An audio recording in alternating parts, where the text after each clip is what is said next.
नमस्कार, आप देख रहे हैं प्रदेश का नंबर 1 और सबसे भरोसेमंद news channel India news Haryana. आपके साथ हूं मैं सोनल दहिया। कभी भी कोरोना की तीसरी लहर दस्तक दे सकती है। वैज्ञानिकों ने इसकी चेतावनी जारी की है।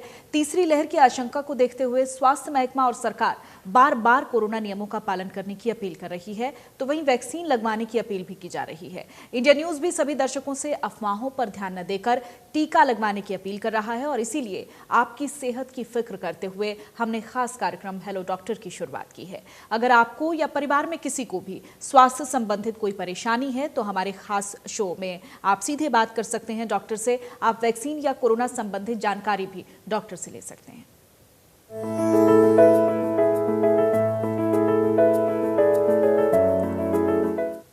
कोरोना की तीसरी लहर की आशंका जताई जा रही है। हरियाणा सरकार भी अलर्ट है। सरकार की ओर से क्या तैयारियां की गई है, ग्राफिक्स के जरिए आपको सबसे पहले दिखाते हैं।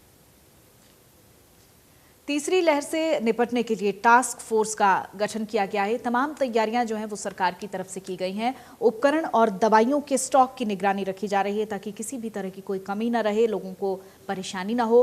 बेड, ऑक्सीजन और वेंटिलेटर की संख्या को भी बढ़ाया गया है। डॉक्टर, पैरामेडिकल स्टाफ की नई भर्ती और कई जिलों में ऑक्सीजन के नए प्लांट लगाए गए हैं।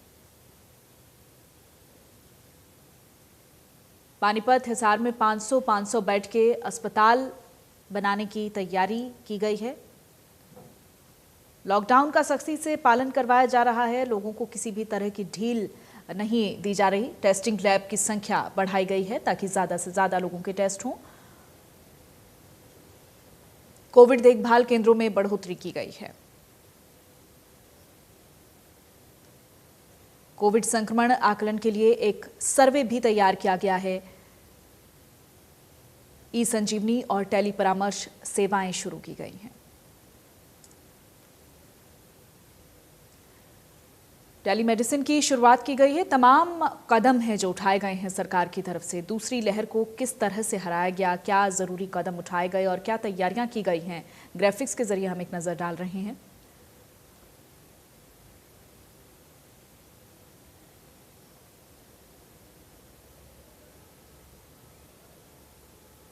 और हमारे साथ डॉक्टर्स का एक खास पैनल इस शो में जुड़ता है। डॉक्टर ज्योति शर्मा, एसएमओ फरीदाबाद से हमारे साथ कुछ ही देर बाद जुड़ेंगी। Doctor Kapil Sharma, dental surgeon, हमारे साथ जुड़ चुके हैं। डॉक्टर कपिल शर्मा, आपका बहुत बहुत स्वागत है। डॉक्टर कपिल, देखिए, अगर हम देखते हैं पूरे देश की स्थिति या फिर कोरोना का हम एक समीक्षा करते हैं, अलग अलग देशों के आंकड़ों पर भी नजर डालते हैं, तो स्थिति चिंताजनक है और तीसरी लहर कभी भी दस्तक दे सकती है। ऐसे में अगर हम प्रदेश की स्थिति, प्रदेश की तैयारियों को देखें, आपके महकमे को, स्वास्थ्य महकमे को देखें, तो आप किस तरह से देख रहे हैं? मैम, जैसा कि अंदेशा लगाया जा रहा है कि ये तीसरी लहर अब हमारे देश में कभी भी दस्तक दे सकती है। अगर हम थोड़ा सा कोविड एप्रोप्रिएट बिहेवियर पर ध्यान दें, हम भूलें नहीं कि कोविड की दूसरी लहर ने हमें कितना नुकसान पहुंचाया, कितना हमारा शारीरिक नुकसान किया, कितना हमारा आर्थिक नुकसान किया, कितना हमारा बिजनेस को इम्पैक्ट किया। अगर इन सब चीज़ों पे हम थोड़ा सा फ्लैशबैक में पीछे जाएंगे तो हमें यही समझ आएगा कि कोविड का कोई और इलाज नहीं है, बल्कि हमें प्रिवेंशन करना ही बेहतर रहेगा। तो कोविड एप्रोप्रिएट बिहेवियर बहुत इम्पोर्टेंट है। और रही बात की हमारी तैयारियों को लेकर, इसमें कोई संदेह नहीं है कि हमारी तैयारियां पहली लहर के मुकाबले दूसरी लहर में बेहतर थी। दूसरी लहर में कुछ कमियां थी, एकदम किसी ने एक्सपेक्ट नहीं किया था कि इतना ज़्यादा मतलब हमें नुकसान होगा, इतने ज़्यादा पेशेंट्स आएंगे, इतने नंबर 4 लाख क्रॉस हो जाएगा हमारा डेली का टोल। और उससे ज़्यादा बेहतर तैयारियां हमारी आज हैं। अगर हम तीसरी लहर को एक्सपेक्ट कर रहे हैं तो चाहे वो ऑक्सीजन की बात है, चाहे वो नंबर ऑफ बेड्स की बात है, चाहे वो नंबर ऑफ वेंटिलेटर्स की बात है, और ये अब अमूमन हर जिले में, हर शहर में इनकी संख्या बढ़ाई गई है।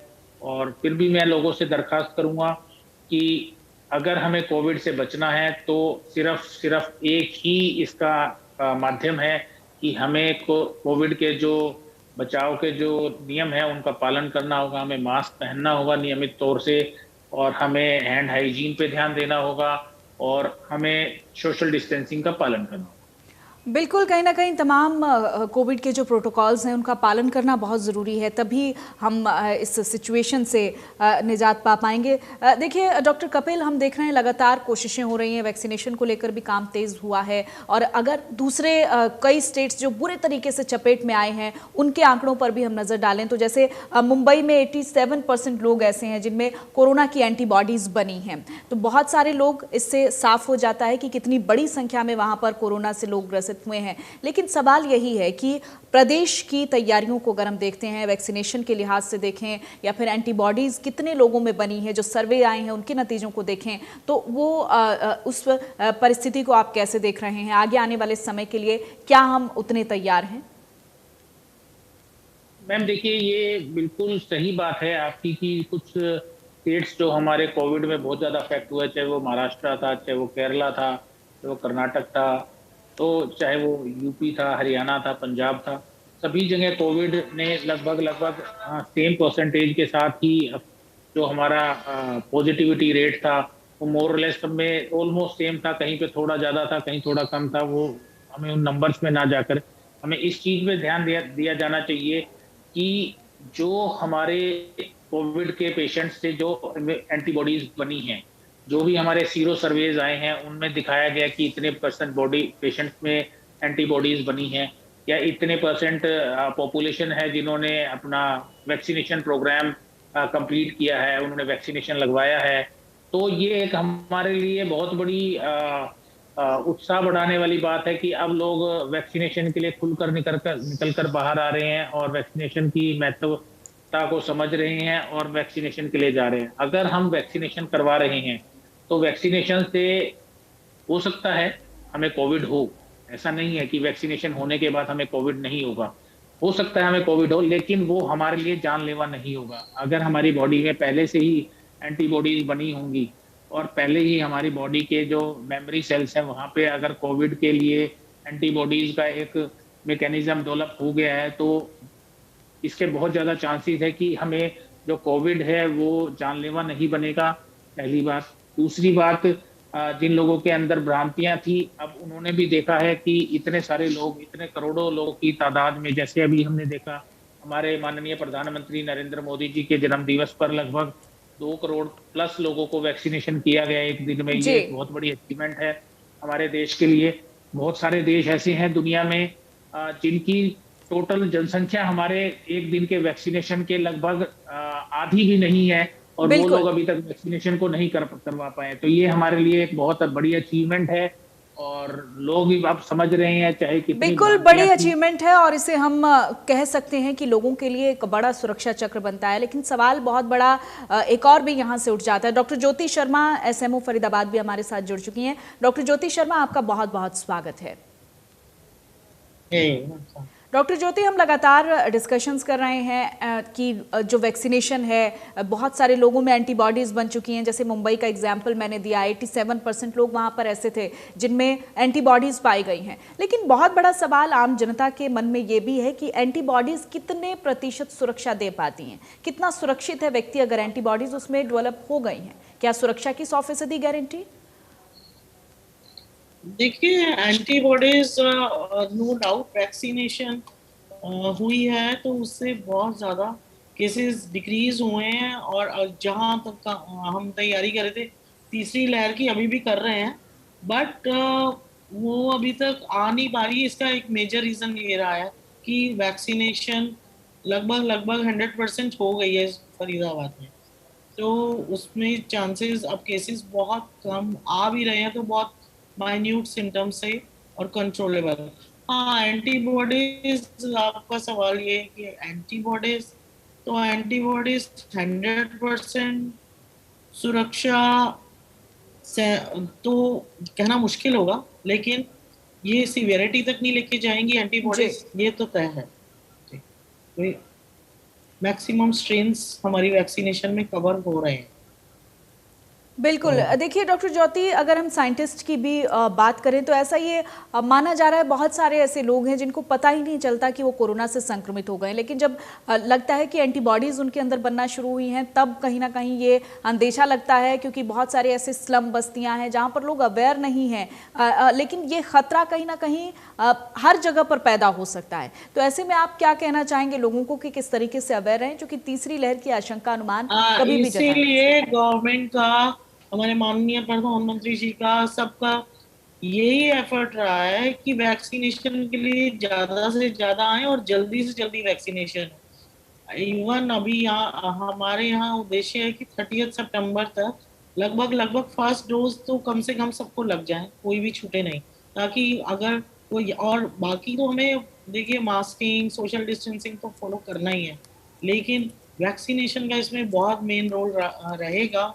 इसीलिए इस पे ज्यादा से ज्यादा कैंप्स लगाए जा रहे हैं, ज्यादा से ज्यादा लोगों को स्लम एरिया में, इवन डोर स्टेप पे ही कैंप लग रहा है अब तो, कि हमारे ठीक CMO है डॉक्टर ज्योति, इस पर बात करेंगे हम। झज्जर से हरिओम एक दर्शक हमारे साथ जुड़ गए हैं। हरिओम जी, आपका बहुत स्वागत है, क्या सवाल है आपका?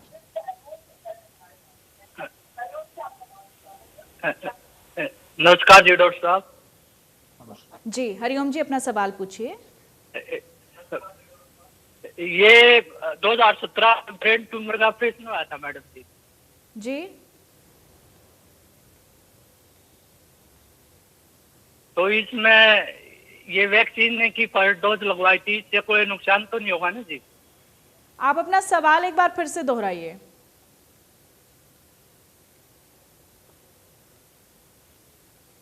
2017 में मैडम ब्रेन ट्यूमर हो गया था मेरा, ऑपरेशन हो गया था, बिल्कुल ठीक हूँ। नहीं, कोई नुकसान नहीं होगा। ठीक है, डॉक्टर कपिल शर्मा से हम इसका जवाब ले लेते हैं। देखिए डॉक्टर कपिल, बहुत सारे लोगों में एक उलझन है अभी भी वैक्सीनेशन को लेकर। अगर उनको कोई भी गंभीर समस्या कभी आई है या फिर वो किसी ऐसी बीमारी से ग्रसित हैं, तो एक बहुत बड़ा डाउट उनके मन में रहता है कि क्या वो वैक्सीनेशन लें, क्या वैक्सीनेशन सुरक्षित रहेगा। अब ये चूंकि सवाल आया है, 2017 में हरिओम जी को ब्रेन ट्यूमर हुआ था और उसके बाद अब ये पूछना ये चाह रहे हैं कि क्या ये वैक्सीनेशन ले सकते हैं, सेफ रहेगा इनके लिए? मैम बिल्कुल सुरक्षित है वैक्सीनेशन।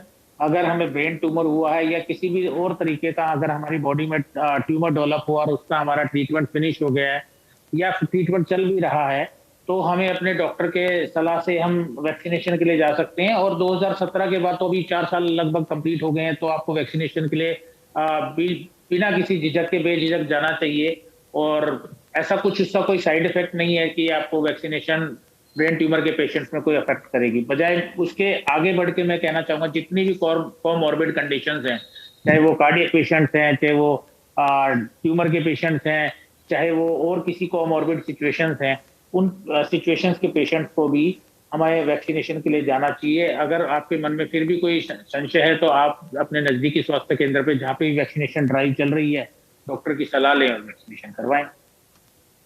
बिल्कुल, ये बहुत ज़रूरी है क्योंकि बहुत से लोगों के मन में सवाल ये रहता है वैक्सीनेशन को लेकर। डॉक्टर ज्योति, इस पर आप कुछ क्लियर करना चाहेंगी हमारे? हाँ, इसमें बहुत से पेशेंट्स हमारे पास आए हैं जो ट्रीटमेंट ले चुके हैं या ऑन गोइंग ट्रीटमेंट जिनका चल रहा है, कैंसर पेशेंट्स, और पूछते हैं, उनकी क्वेरीज होती है और हमने लगवाए भी हैं। कोई ऐसे मार्च से वैक्सीनेशन चल रहा है और कोई ऐसा साइड इफेक्ट बिल्कुल भी नहीं है, बिल्कुल सेफ वैक्सीन है। इवन हम तो कह रहे हैं इम्यून कॉम्प्रोमाइज के लिए तो सबसे पहले है कि इनको लगवाना चाहिए।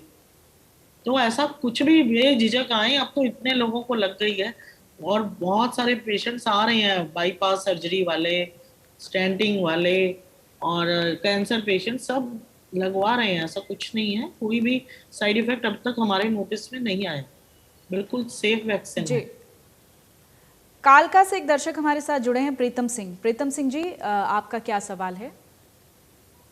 मेरे को कोई प्रॉब्लम नहीं थी कि कोई बीपी नहीं, कोई शुगर नहीं, कुछ नहीं था, लेकिन मेरे को टीका लगवाने से 1.5-2 महीने बाद हार्ट के प्रॉब्लम हुई। अब क्या हलचल अंदर हुई इससे टीके से? ठीक है, बहुत शुक्रिया, आप हमारे साथ जुड़े हैं। डॉक्टर कपिल, देखिए, लोगों को 2-2, 3-3 महीने बाद अगर कोई प्रॉब्लम घेर ले रही है तो उनको लगता है कि वो वैक्सीनेशन की वजह से हो रहा है। अब इनका कहना है कि उनको कोई समस्या नहीं थी प्रीतम सिंह जी को, लेकिन जैसे उन्होंने वैक्सीनेशन लगवाया तो उसके 2 महीने बाद हार्ट की समस्या हुई, लेकिन उसको भी कहीं ना कहीं वैक्सीनेशन से जोड़कर देखा जा रहा है। तो कुछ लोग बहुत बड़े एक इल्यूजन का शिकार होते हैं वैक्सीनेशन को लेकर। नहीं मैम, ऐसा बिल्कुल भी नहीं है। अगर हमने वैक्सीनेशन लगवाया है और हमें 1.5 महीने बाद अगर कोई कार्डियक प्रॉब्लम या चेस्ट पेन या एमआई अटैक आया है तो उसको इससे जोड़ के देखा जाना बिल्कुल भी उचित नहीं होगा, क्योंकि 1.5 महीने एक बहुत बड़ा टाइम पीरियड होता है। अगर वैक्सीनेशन के कोई भी साइड इफेक्ट अगर आपकी बॉडी में आते तो इमीडिएटली 24 आवर्स या 36 आवर्स या 48 आवर्स में आते। और रही बात की कार्डियक प्रॉब्लम्स हो रही हैं या हुई हैं किसी को, तो वो चीजें सिर्फ एक महज कोइंसिडेंस या महज इत्तेफाक हो सकता है, क्योंकि कार्डियक प्रॉब्लम तो कभी भी हो सकती है।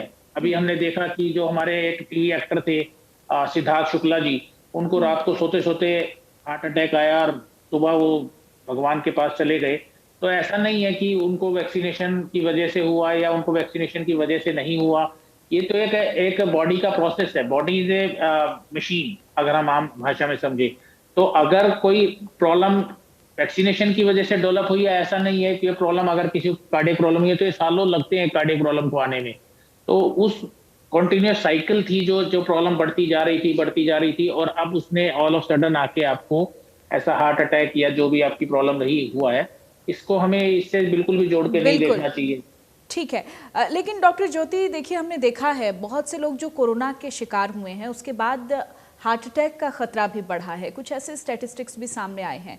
उसको कोरोना से अगर हम कार्डियक इश्यूज को रिलेट करके देखते हैं तो आपकी स्टडी उस पर क्या कहती है? देखिए, डॉक्टर कपिल ने बिल्कुल सही समझाया है, बिल्कुल ठीक कह रहे हैं। ये कोइंसिडेंस हो सकता है, मे भी ये बॉडी में प्रोसेस चल रहा हो और उससे एग्रावेट हो गया हो। चलो, किसी का बॉडी प्रोसेस में हो गया, लेकिन हम 100% में इतना एरर 99.5% लोग अगर इससे कोई साइड इफेक्ट नहीं आ रहा और 0.0% किसी को आया, वो एक स्टडी हो सकती है कि इससे मे बी एग्रावेट हुआ हो। बट हम इसको बिल्कुल ऐसे श्योर नहीं कह सकते। उससे पहले कभी हमने, क्योंकि जो वैक्सीन आती हैं वो ऐसे एकदम से नहीं लाई जाती, पूरा इसका ट्रायल हुआ है, सब हुआ है। और बहुत लोग वैक्सीनेशन का जिक्र नहीं कर रहे हैं डॉक्टर ज्योति। मेरा सवाल ये है कि जो लोग कोरोना का जो लोग शिकार हुए हैं उसके बाद हार्ट के इश्यूज आए हैं लोगों को, मेरा सवाल ये है, वैक्सीनेशन को तो हम इससे अलग रखकर देख रहे हैं, वो तो लोगों के अंदर एक इल्यूजन रह जाता है। अगर 2 महीने बाद कोई समस्या, इनको वैक्सीन के बाद बोला है इन्होंने जी, मेरा सवाल आपसे अलग है। वो उस पर तो जवाब दे चुके हैं, डॉक्टर कपिल ने जवाब दिया है उस पर, और मैंने भी लगातार ये बात जो भी कोरोना के बाद तो कोरोना का तो साइड इफेक्ट कह ही रहे हैं, ये प्रॉब्लम्स आ सकती हैं। जी मैम एक चीज मैं ऐड करना चाहूंगा। जो भी पेशेंट कोरोना से रिकवर्ड हुए हैं उन्हें अपनी ब्लड प्रोफाइल कराई जानी चाहिए, उनको अपनी कार्डियक टेस्ट करानी चाहिए। अगर उनका डी डाइमर या उनका सीआरपी लेवल बढ़ा हुआ है तो उन्हें कंसर्न कार्डियोलॉजिस्ट से डिस्कस करके, चाहे उन्हें एंटीप्लेटलेट शुरू करने हैं या जो भी उनको मेजरमेंट्स उनके कार्डियोलॉजिस्ट बताते हैं, उस मेजरमेंट्स को फॉलो करा जाना चाहिए। क्योंकि कोरोना के बहुत साइड इफेक्ट्स हुए हैं। जो लोग कोरोना से रिकवर्ड हुए उनके ब्लड में बहुत सारे डिसऑर्डर्स हुए, उनके लंग्स में प्रॉब्लम हुई। इसी बात का मैं जिक्र कर रही थी। बिल्कुल, हाँ, तो उन्हें अपना डी डाइमर टेस्ट कराना चाहिए, सीआरपी लेवल टेस्ट कराना चाहिए। अगर उनकी वैल्यूज ओके नहीं आ रही हैं तो अपने कंसर्न कार्डियोलॉजिस्ट से दिखाएं और उसके अकॉर्डिंग प्रॉपर ट्रीटमेंट ले, ताकि वो ऐसी किसी भी एक्टिविटी को, कार्डियक अरेस्ट को या लेकिन डॉक्टर कपिल, देखिए, बहुत ही एक बड़ी हैरान कर देने वाली बातें हैं कि लोग बड़े ठीक ठाक से चलते फिरते दिखते हैं, बहुत स्वस्थ दिखते हैं। अब जिस तरीके से आपने सिद्धार्थ शुक्ला का भी एग्जाम्पल दिया, उसके बाद से तो एक बहुत ही सनसनीखेज तरीके से ये मामला उठा कि आखिरकार heart attack at the age of 40, ये बहुत लोगों के लिए एक बहुत बड़ा सवाल है कि आखिरकार जब आपकी एक अच्छी दिनचर्या है, आप कसरत करते हैं, आप जिम जाते हैं, बट बावजूद इसके आपको हार्ट का इशू आया है, तो बहुत से लोगों के मन में सवाल है कि आखिरकार ये चीज़ें कैसे डेवलप होती हैं, ये कैसे फेजेस बनते हैं, कैसे पता चले लोगों को कि वो अवेयर रहें, उनके भीतर कुछ ऐसा पनप सकता है, ऐसे कोई सिम्टम्स, ऐसे कोई चीज़ें लोगों को पहले अगर क्लियर हो जाती हैं तो वो ज़्यादा अवेयर रहते हैं। मैम देखिए, अभी तक जो भी डेथ होती है, जिसे हम सडन डेथ कहते हैं या कार्डियक अरेस्ट कहते हैं, ये कार्डियक अरेस्ट या सडन डेथ हमें उन्हीं कंडीशंस में अमूमन देखी जाती हैं जो पेशेंट्स बहुत ज्यादा मेंटल स्ट्रेस में रहते हैं, जिनका स्ट्रेस का काम बहुत ज्यादा होता है, जिनका मेंटल स्ट्रेस लेवल बहुत रहता है, फिजिकल स्ट्रेस बहुत रहता है। तो उन लोगों के अंदर हमारी बॉडी में जो चेंजेस होते हैं वो दैट में लीड टू कार्डियक अरेस्ट। उस पर बहुत सारी चीजें, बहुत पूरा प्रोसेस जुड़ा होता है। तो सबसे पहले तो मैं सभी लोगों को ये कहना चाहूंगा कि हमें नियमित रूप से अपना मॉर्निंग वॉक करना चाहिए, इवनिंग वॉक करना चाहिए। एक बात, दूसरी बात, हमें अपनी डाइट पे बहुत ध्यान रखना चाहिए। हमें लेट आवर्स डाइट नहीं लेनी चाहिए। लेट आवर्स में हमें अपने डिनर या लंच जो है वो नहीं प्लान करने चाहिए। डाइट पे बहुत ज्यादा फोकस रखने की जरूरत है। तो तीसरी चीज जो इम्पोर्टेंट है कि हमें मेडिटेशन मेडिटेशन एक बहुत बड़ी रामबाण की तरह है। अगर हमारे स्ट्रेस लेवल को हम कम करना चाहते हैं, तो अगर हम डेली मेडिटेट करते हैं तो हमारा स्ट्रेस लेवल बहुत कम हो जाता है। और टेक माय वर्ड्स, जो लोग मेडिटेट करते हैं उनको कार्डियक अरेस्ट, ऐसी स्टडीज हैं कि उनमें कार्डियक अरेस्ट के चांसेस ऑलमोस्ट लेस देन 1% हो गए हैं। जी बिल्कुल, आप सही कह रहे हैं। डॉक्टर ज्योति, आप इससे रिलेटेड कुछ टिप्स देना चाहेंगे लोगों को? हाँ, देखिए, कोरोना होकर हटा है तो फर्स्ट 3 मंथ्स तो थोड़ा हमें ध्यान थोड़ा रखना ही पड़ेगा। मे बी जैसे हार्ट अटैक या कुछ प्रॉब्लम आ सकती है, तो रूटीन ब्लड चेकअप्स ज़रूर कराएं फर्स्ट 3 मंथ्स। आप अगर अपना एक्सरसाइज रूटीन में एकदम से, जैसे हम तो जी ठीक हो गए हैं और वही लेवल पे स्टेमिना अभी बना नहीं है, क्योंकि आप अभी इन्फेक्टेड हैं और आप उसी जूम से कर रहे हो, तो वो थोड़ा स्लो डाउन कर दो और अपना मेडिटेशन में ध्यान दो। थोड़ा स्लो स्लो इसको पेस में लाइए। बाकी रूटीन चेकअप्स और मेडिटेशन और अपनी रूटीन एक्सरसाइजेस को बिल्कुल उसी लेवल पे कि हाँ, अपनी बॉडी को टेस्टिंग पे मत लगाइए। फर्स्ट 3 मंथ्स थोड़ा एहतियात बरतना चाहिए और ठीक है। टेस्ट करवाना चाहिए। जींद से राजेंद्र, एक दर्शक हमारे साथ जुड़ गए हैं। राजेंद्र जी, आपका क्या सवाल है? मेरा सवाल है डॉक्टर साहब, मेरी मिसेज ने 1 महीना पहले एक कोरोना वैक्सीन ली थी जी। उसके बाद उसको टाइफाइड हुआ। उसके बाद उसको पथरी शिकायत हो गई। दोबारा वैक्सीन ले सकते हैं या नहीं ले सकते? चलिए ठीक है, डॉक्टर कपिल से हम जवाब ले लेते हैं इसका। डॉक्टर कपिल, आप जवाब देंगे? सर, जैसा आपका क्वेश्चन है कि आपकी वाइफ ने 1 महीना पहले अपना कोविड का वैक्सीनेशन करवाया, उसके बाद उन्हें टाइफाइड हुआ और उसके बाद पथरी का उनको शिकायत रही। देखिए सर, ये चीज समझने की बात है, पथरी 1 महीने में नहीं होती और टाइफाइड का इन्फेक्शन किसी भी टाइम हो सकता है। It's just a coincidence. और रही बात की आपका जो क्वेश्चन है कि क्या हम दोबारा कोविड की वैक्सीनेशन ले सकते हैं, सर अगर आपका टाइफाइड बिल्कुल रिकवर कर चुका है, आप बिल्कुल एसिम्प्टोमेटिक हैं, तो किसी भी फीवर के एसिम्प्टोमेटिक होने के 15 दिन से 1 महीने के बाद अपना आप वैक्सीनेशन कंप्लीट करा सकते हैं। और वैसे भी अगर हम देखें, आपने 1 महीने पहले वैक्सीनेशन कराया तो उसकी जो सेकंड डोज आएगी वो लगभग 84 डेज पे आएगी। तो अभी भी ऐसी कोई वरी वाली बात नहीं है कि आपको आज ही वैक्सीनेशन के लिए कोई प्लान करने का जरूरत है। तो we have to wait for this much time. बिल्कुल, हम उम्मीद करते हैं कि इनको इनके सवाल का जवाब मिला होगा। बहुत से लोग हैं डॉक्टर ज्योति जो इस तरीके के सवाल पूछते हैं, जिनको एक वहम हो जाता है कि हाँ, ये समस्या जो है वो कोरोना से जुड़ी हुई है। आप चूंकि एक डॉक्टर हैं, आपके पास भी ऐसे पेशेंट्स रोजाना आते होंगे जिनके अंदर इस तरीके का भ्रम रहता होगा कि वैक्सीनेशन के कारण ऐसा हुआ है, तो कैसे समझाते हैं आप उन लोगों को?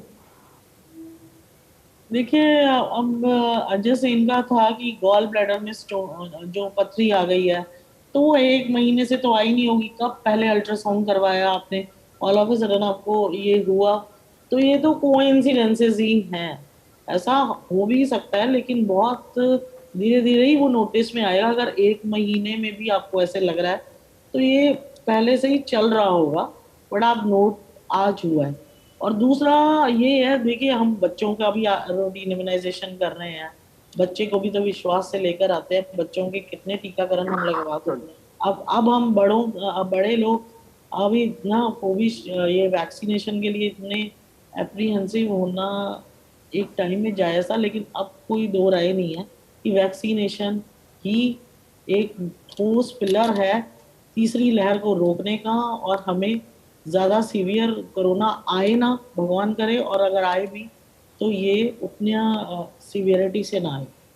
तो आप मैम एक जी चीज ऐड करना चाहूंगा, जैसे जैसे हमारे देश में वैक्सीनेशन ड्राइव आगे बढ़ रहा है, जैसे जैसे हम ऑलमोस्ट बहुत सारे ग्रामीण क्षेत्र है जहाँ पे 100% वैक्सीनेशन को हमने अचीव कर लिया है, बहुत सारे जिले ऐसे हैं जहाँ पे हमने लगभग 100% वैक्सीनेशन को अचीव कर लिया है।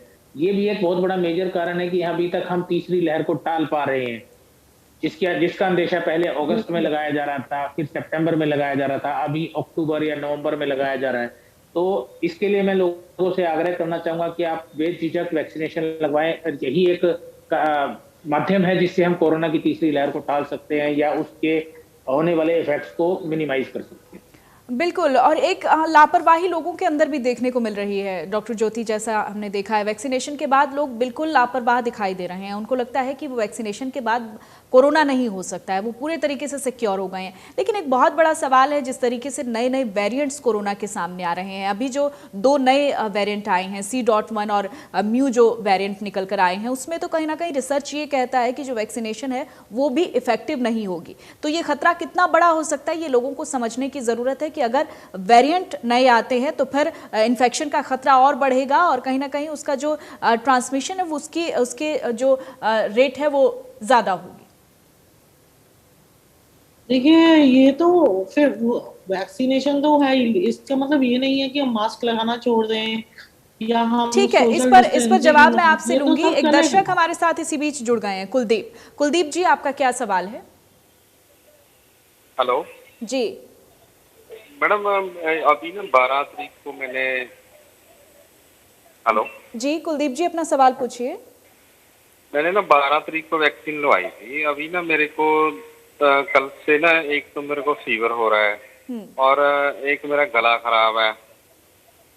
तो इसके बारे में पूछना था मैंने, क्या कोरोना ये माइल्ड सिम्टम्स तो आपके अंदर आ सकते हैं, वैक्सीनेशन के बाद ऐसा होता है। डॉक्टर कपिल, आप इसका जवाब देंगे? सर देखिए, कोई भी अगर हम वैक्सीनेशन के लिए जाते हैं और या तो उसके बाद कुछ फ्लू टाइप सिम्टम्स जो होते हैं वो बिल्कुल एक्सपेक्टेड होते हैं, तो उससे कोई बड़ी वाली बात नहीं है। चाहे वो हल्का बुखार आ रहा है, किसी को छींक आ रही है, खांसी हो रही है, तो it will go in 2-3 days maximum, इससे ज्यादा वो परसिस्ट नहीं करते हैं। तो इसके लिए कोई बड़ी वाली बात नहीं है आपको ये सोचना चाहिए कि मेरे को कोई परेशानी डेवलप हुई है। ये अगर हम एक छोटे बच्चे को भी वैक्सीनेशन के लिए जाते हैं तो अमूमन देखा जाता है उनको एक दिन थोड़ा सा बुखार रहता है, वो थोड़े चिड़चिड़े रहते हैं। ऐसा भी बच्चों के साथ जो हम डेली रूटीन वैक्सीनेशन जो सभी बच्चों को लगता है हमारे हिंदुस्तान वर्ल्ड में, तो वो एक नॉर्मल सी चीज है। उसके लिए हमें कोई बहुत ज्यादा वरी करने की जरूरत नहीं है। उसके लिए आप जो भी सिम्टोमेटिक मेडिसिन ले सकते हैं सिम्टम्स के अकॉर्डिंग, अगर आपको आ रहा है तो वो आपको ली जानी चाहिए। बिल्कुल। डॉक्टर ज्योति, आप अपनी बात पूरी कीजिएगा। यही कि वैक्सीनेशन, देखिए वेरिएंट्स तो आ रहे हैं पर अब और भी आ सकते हैं और वैक्सीन पूरा इफेक्टिव है, लेकिन इसका मतलब ये थोड़ी ना है कि हम बाकी नॉर्म्स नहीं फॉलो करेंगे। क्राउडी प्लेस में अभी भी हमें पूरा 1-2 साल ये डिस्टेंसिंग, मास्किंग फॉलो करनी ही पड़ेगी। मैम जैसे अभी त्योहारों का मौसम हमारे हिंदुस्तान में शुरू हो जाएगा, नवरात्रि आ जाएंगे, फिर दशहरा, फिर तो इन चीजों में हमें जो सबसे ज्यादा ध्यान रखने की बात है कि बिल्कुल डॉक्टर कपिल, ये फेस्टिवल सीजन में तो खतरा और ज्यादा बढ़ सकता है। तो हमें अगर हम इस तरह से लापरवाही बरतेंगे तो बिल्कुल हमें बजाय भीड़ भाड़ वाले एरियाज में जाने के, हमें घर पे रहकर सोशल डिस्टेंसिंग को मेंटेन करते हुए, मास्क का लगाते हुए अपने कोविड एप्रोप्रिएट बिहेवियर को फॉलो करना होगा। अदरवाइज ये जो न्यू वेरिएंट्स है, चाहे वो म्यू वेरिएंट आया है चाहे कोई है, उनके इन्फेक्शियस रेट भी बहुत ज्यादा है और उनका पॉजिटिविटी रेट भी बहुत ज्यादा है। तो अगर ये वेरिएंट हम लोगों को अफेक्ट करने शुरू करेंगे तो इसको रोक पाना ऑलमोस्ट असंभव हो जाएगा। और इसको लेकर भी लगातार डॉक्टर कपिल देखिए बहुत सारे रिसर्च सामने आ रहे हैं। सारे वेरिएंट्स खतरनाक हैं ये भी नहीं कहा जा सकता, लेकिन जो नया वेरिएंट आ रहा है उसके नेचर के बारे में बहुत सी चीज़ें क्लियर नहीं हो पा रही हैं कि वो किस हद तक लोगों को प्रभावित करेगा।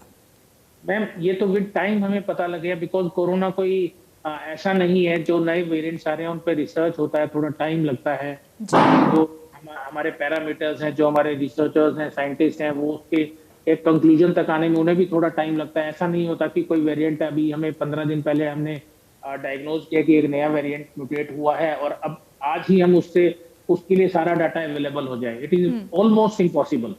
तो ये लोगों को समझना होगा कि जैसे कोरोना जैसे चाइना में 2019 में आया, उसके बाद हिंदुस्तान तक आते आते उसे 2020 मार्च लग गया। तो उस चीज को पूरे वर्ल्ड ने भी ऐसे एक्सपेक्ट नहीं किया था कि इतना लीथल होगा, इतना डिटोरेटिंग होगा। तो टाइम लगता है इन चीजों को समझने में। तो इसमें तो सिर्फ एक ही चीज की जा सकती है मैम, लोगों को समझना होगा कि हमें अभी कोरोना से भय मुक्त होने की जरूरत नहीं है। अभी वो टाइम नहीं है कि हम 2019-2018 वाले बिहेवियर पे वापस जाएं। बिल्कुल, और कहीं ना कहीं देखिए ये भी एक बड़ी चिंता का विषय भी कहा जा सकता है अगर आंकड़े बढ़ते हैं, या फिर चीज़ों को सुचारू रूप से चलाने का एक प्रेशर भी है कि बच्चों की पढ़ाई भी प्रभावित ना हो। बच्चों के स्कूल भी डॉक्टर ज्योति खोल दिए गए हैं, तो आप ऐसे में क्या कहना चाहेंगी पेरेंट्स को, उनको क्या टिप्स देना चाहेंगी कि अपने बच्चों का ख्याल किस तरह से रखें? हालांकि ऑप्शन छोड़ा गया है, बच्चे ऑनलाइन ऑफलाइन दोनों मोड पर पढ़ सकते हैं, लेकिन फिर भी कोशिश यही है पेरेंट्स की कि बच्चे स्कूल जाएँ, क्योंकि काफ़ी गैप आ गया है पढ़ाई में। देखिए, ऑनलाइन का ऑप्शन दिया गया है, जो बच्चे पढ़ सकते हैं वो भी चाहते हैं, बच्चे भी चाहते हैं कि हमें एटमॉस्फेयर मिले, हम स्कूल जाएं। तो अभी ये बच्चों को बिल्कुल सिखाना पड़ेगा कि मास्क आप अगर मास्क ज़रूर पहनना पड़े, क्योंकि आपके बच्चे को कोल्ड है, अब दूसरे को रोज़ रोज़ टेस्टिंग नहीं हो सकती, ना हम रोज़ रोज़ उसी लाइन पे चल सकते हैं। तो हमें ये सब फॉलो तो करना ही पड़ेगा। और ये सीधा सी बात है, पास्ट से हमें सिखाने के लिए है। पास्ट में हमने जो गलतियां की, हम वही फिर से हम वैक्सीन लगवा के करें तो वो हमारी गलती होगी। ताला लगाने के बाद भी इस घर को हम ये फिर भी सुनिश्चित करते हैं, और भी पड़ोस में बोल के जाते हैं कि सिक्योरिटी रखना, जितना हमारे से एफर्ट होता है फ़ोन करके पूछते हैं। तो मतलब कहने का ये है, हमें सिक्योरिटी के लिए ठीक है वैक्सीन लगी, इसका 100% वो नहीं है कि आप आज़ाद हो गए। तो हमें ये नॉर्म्स हमें 1-2 साल फॉलो करने ही पड़ेंगे। बिल्कुल। पानीपत से दर्शन सिंह एक दर्शक हमारे साथ जुड़ गए हैं। दर्शन सिंह जी, क्या सवाल है आपका? हेलो जी जी, मेरा सवाल है कि जो वैक्सीन है ये मुकम्मल इलाज है या ट्रायल है? ठीक है, देखिए ये भी बड़ा लोगों के भीतर एक बड़ी कंफ्यूजन है कि वैक्सीन जो है वो एक ट्रायल के तौर पर तो नहीं ली जा रही है, क्योंकि इतने सारे रिसर्च आ चुके हैं। लगातार हम लोगों को अवेयर कर रहे हैं कि वैक्सीनेशन एक सुरक्षा चक्र बचा हुआ है डॉक्टर कपिल, लेकिन बावजूद इसके लोगों को अभी भी कहीं ना कहीं यही लग रहा है कि ट्रायल के तौर पर तो नहीं हो रहा है सब। सर सबसे पहले तो आपके क्वेश्चन का जो पहला भाग था कि ये एक मुकम्मल इलाज है, वैक्सीनेशन कोई इलाज नहीं है, ये प्रिवेंशन है। हमें ये समझना होगा, ये इलाज नहीं है। आप समझिए इस चीज को, इलाज में और प्रिवेंशन में फर्क होता है। कोरोना वैक्सीन आपको कोरोना होना से बचाएगी, इलाज होता है बीमारी होने के बाद, है ना, पहली चीज। दूसरी चीज कि ये ट्रायल फेज में है या ये मुकम्मल तरीके से इसके सभी ट्रायल फेज पूरे होने के बाद, देखिए चाहे वो हिंदुस्तान है, चाहे वो अमेरिका है, चाहे वो ऑस्ट्रेलिया है या यूरोप का कोई कंट्री है, कहीं पर भी कोई वैक्सीनेशन या कोई भी ड्रग डोज मार्केट में आती है तो वो सभी फेजेस को, सभी ट्रायल्स को फुलफिल करने के बाद ही उसको उतारा जाता है। ऐसे किसी भी कंट्री के, चाहे वो WHO है, चाहे कंट्री है, चाहे उनकी FDI है, इनके गाइडलाइंस बड़े स्ट्रिंजेंट होते हैं कि उसको ट्रायल फेज में नहीं उतारा जा सकता। जैसे अगर आप सब लोगों को ध्यान होगा कि पिछले साल दिसंबर में और नवंबर में कंपनीज ने कुछ ट्रायल फेज किए थे, सब लोगों को बोला था, डॉक्टर्स ने, कुछ लोगों ने वॉलंटरी एज ए वॉलंटियर करते हुए अपने पे ट्रायल कराए थे। वो एक ट्रायल फेज था, ना कि ये ट्रायल फेज है जिस टाइम करोड़ों लोगों को लग चुका है। आप देखिए आपके आसपास, अगर आज मैं बात करता हूं हमारे हरियाणा की ही, तो हर 3 में से 2 लोग ऑलमोस्ट वैक्सीनेशन की तरफ जा चुके हैं, चाहे उनको पहली डोज लगी है चाहे दूसरी लगी है, बट ऑलमोस्ट हम 2/3 पॉपुलेशन पे वैक्सीनेशन कर चुके हैं। तो ये कोई ट्रायल फेज नहीं है। अगर ये ट्रायल फेज होता तो इतनी ही, अब एक छोटे से कोरोना ने अगर हमारी 1% जनता को अफेक्ट किया है या 2% जनता को अफेक्ट किया है, तो ट्रायल फेज में अगर साइड इफेक्ट आते तो 2/3 जनता से तो करोड़ों लोग अफेक्ट हो चुके होते हैं अब तक। ठीक है, गुरुग्राम से रोहिन एक दर्शक हमारे साथ जुड़ गए हैं। रोहिन जी, आप क्या पूछना चाहते हैं? हेलो। जी। हाँ जी, नमस्कार। मेरा ये सवाल है कि जो ये कोविड की वैक्सीन लगाई जा रही है, तो क्या इस वैक्सीन का असर 2 साल 3 साल तक रहेगा, या इसका असर सिर्फ 1 साल के लिए ही रहेगा और हमें दोबारा वैक्सीनेशन की जरूरत पड़ेगी? बिल्कुल ठीक है डॉक्टर ज्योति, देखिए वैक्सीन की इफेक्टिवनेस को लेकर लगातार स्टडीज चल रही हैं, लेकिन फिर भी लोगों के मन में एक सवाल ये है कि ये कितने दिन तक इफेक्टिव रहने वाला है, कितने, अगर क्या बूस्टर डोज की ज़रूरत पड़ सकती है, क्योंकि बहुत सारे ऐसे देश हैं जहां पर बूस्टर डोज की ज़रूरत आन पड़ी है, लेकिन इंडिया को उसके लिहाज से आप कैसे देख रही हैं, और जो लोगों के मन में है भ्रम कि क्या हमें इसके बाद भी वैक्सीन लेने की ज़रूरत पड़ सकती है, उस पर आप क्या कहना चाहेंगे? देखिए, वैक्सीनेशन के लिए बूस्टर डोज, इनका लाइफ हमारा को 6 to 9 मंथ्स ही है, तो मैक्सिमम 6 to हम लेके चलते हैं 6-7 महीने। तो अगर जिसका एक्सपोजर है, डेफिनेटली बूस्टर डोज, जैसे डॉक्टर्स को, फ्रंटलाइन वर्कर्स को जनवरी में ही लग गई है, तो हमारा तो बूस्टर डोज कोई, अगर हमारा एक्सपोजर हो रहा है, हमें फील, तो ऐसे के बूस्टर डोज की डेफिनेटली 6-7 महीने में अगर केसेस बढ़ रहे हैं या आसपास काफ़ी लग रहा है आपको स्प्रेड है, तो बूस्टर डोज की ज़रूरत पड़ सकती है। डॉक्टर कपिल, आपका क्या मानना है, अगर हम भारत के लिहाज से अभी आंकड़ों को देखते हैं या हरियाणा की स्थिति को देखते हैं, तो क्या लगता है आपको कि हमें बूस्टर डोज की ज़रूरत पड़ सकती है, जो आंकड़े अभी तक सामने आ रहे हैं और जो ये खतरा अभी दिखाई दे रहा है सामने?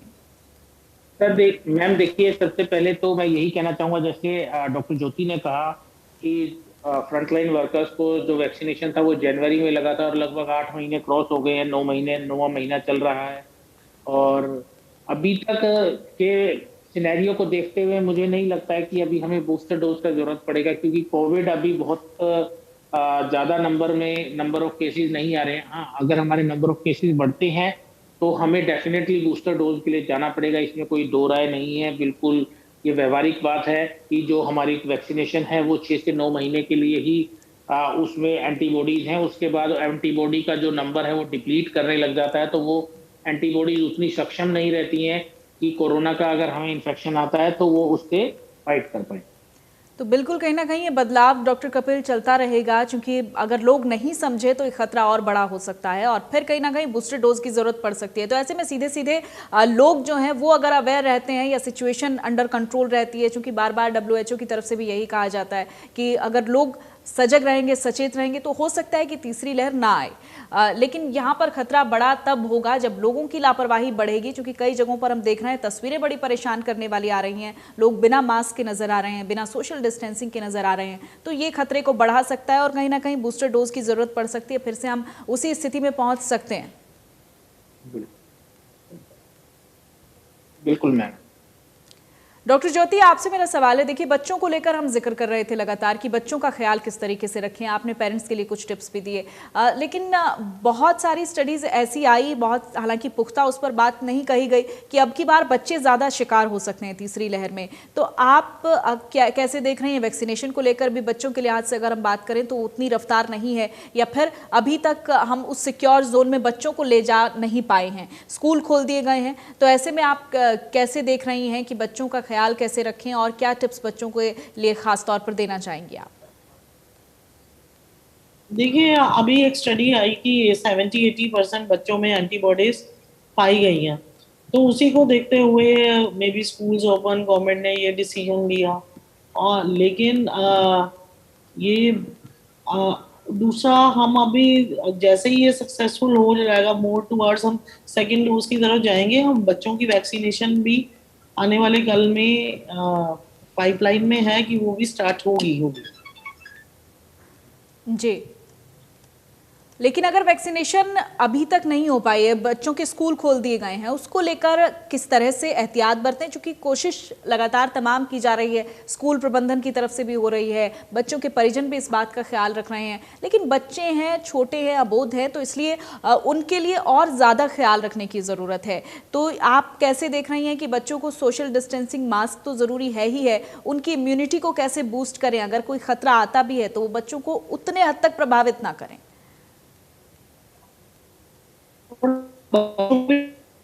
एक्सरसाइज के लिए, ब्रीदिंग एक्सरसाइजेस के लिए और टीचर को एडमेंट रहना पड़ेगा कि बच्चे जो हमारा 2 फीट का डिस्टेंस है उसी तरह से सिटिंग प्लान बनाए। और पेरेंट्स ये नहीं सोचे सब बच्चे जा रहे हैं और आपका बच्चा सिक है तो कोई नहीं इसका मिस हो जाएगा और इसको भी ज़रूर जाना चाहिए। ये सब रेसिंग और ये एटीट्यूड नहीं रखें। अगर आपका बच्चा थोड़ा सा भी कोल्ड वोल्ड लग रहा है तो उस बच्चे को रेस्ट की ज़रूरत है। बच्चों को ये हैबिट बनाएं कि सोशल डिस्टेंसिंग, मास्किंग, टीचर का sitting plan, breathing, meditation exercises बच्चों को हैबिट में ज़रूर डालें ताकि उनका लंग कैपेसिटी एक्सपीरेशन इंस्पिरेशन के टाइम में प्रॉपर रहे।